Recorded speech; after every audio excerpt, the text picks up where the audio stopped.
It was 2004 when a carpenter left his workshop in Ecuador. He saw a backpack in a city garbage dump and began to move. Curious, the carpenter approached the bag and opened it. There are decisions and paths that at first seem normal, everyday, or even simply unimportant. Then we discover that it's precisely those who will give a new direction to our life.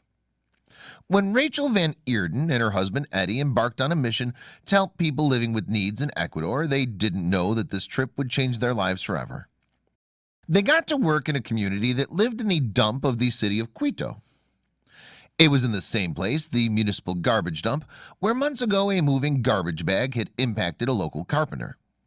The man approached the bag, and there he found Eddie, a child with Down syndrome who'd been thrown in a black bag as if he were garbage.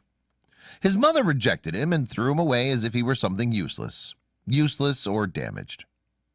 This was found by that working man, who was moved to the local orphanage, where he would later meet the Van Eerden. Rachel took her older children to the orphanage as part of the missionary work on the last night of her trip. There she saw baby Eddie for the first time.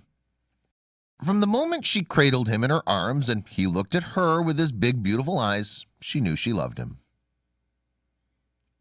Eddie, the affectionate way they call Edison, had to be part of this family. He felt like our son. Rachel Van Eerden says about the moment she first held little Eddie. They did not stop to think about their health problems, their crossed eyes, or that the baby had Down syndrome. They did not stop to think about all the effort, work, and money that it would cost to adopt a child with special needs from Ecuador.